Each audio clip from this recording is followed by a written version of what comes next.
કાછડિયા દ્વારા સ્ફોટક નિવેદન આપવામાં આવ્યું છે। વિપક્ષ પાસે ભાજપને હંફાવે છે,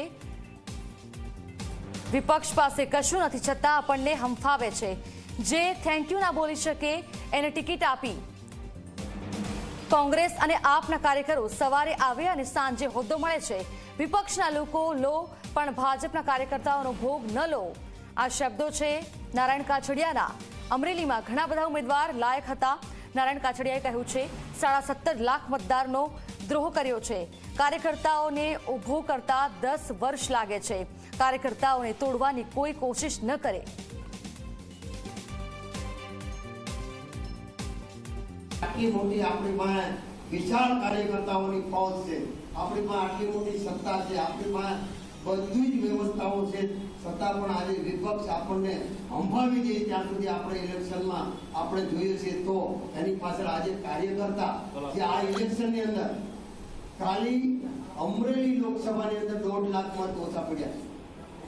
અમરેલી લોકસભામાં 1.5 લાખ મત ઓછા પડ્યા છે। એનું કારણ છે કે મતદારોની નિરસતા, કાર્યકર્તાઓની ઉદાસીનતા, અને ઉદાસીનતા અને નિરસતા એટલા માટે કે આજે તમે જે કંઈ કરી રહ્યા છો એ પાર્ટીથી ખરેખર કાર્યકર્તાને નારાજ કરીને કરી રહ્યા છો। આજે આવડી મોટી ફોજ આપણી પાસે છે, ત્યારે આપણે 2019માં આપણી પાસે જિલ્લા પંચાયત નહોતી, એક પણ તાલુકા પંચાયત નહોતી, એક પણ નગરપાલિકા નહોતી, એક પણ ધારાસભ્ય નહોતો, છતાં પણ આપણે 2 લાખ કરતા વધારે મતથી જીત્યા હતા। 80,000 મત કોંગ્રેસના ધારાસભ્યોની લીડ કાપી અને આપણે 2 લાખ ને 1,000 જીત્યા હતા। તો આપણે 3 લાખ મતથી આપણે જીત્યા હતા। તો આજે આપણે આ પરિસ્થિતિ આપણે આવી છે, એની પાછળનું પણ કંઈક કારણ છે। સાહેબ 3 વાર પાર્ટીએ મને ટિકિટ આપી, હું પાર્ટીનો આભારી છું, મને કોઈ રંજ નથી, પરંતુ તમે જે સિલેક્શન કર્યું છે ને કે તમે અમરેલીની 23 લાખની વસ્તી અને તમે 17.5 લાખ મતદારોનો દ્રોહ કર્યો છે। ભારતીય જનતા પાર્ટીએ દ્રોહ કર્યો છે।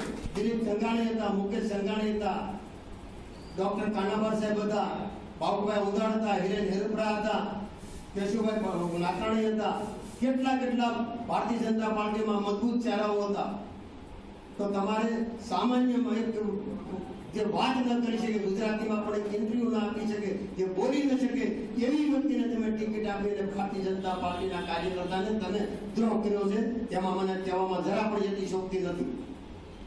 અને આવનારા સમયમાં સમગ્ર જિલ્લાના કાર્યકર્તાનો હું અહીંથી મેસેજ આપું છું સાવરકુંડલાથી કે તમારો નામચંદ નારાયણ કાછડિયા અત્યારે હજી પણ જીવે છે તમારી માટે, અને ભારતીય જનતા પાર્ટીના કાર્યકર્તા માટે છેલ્લા શ્વાસ સુધી લડી લેવાના હોય, છેલ્લા શ્વાસ સુધી।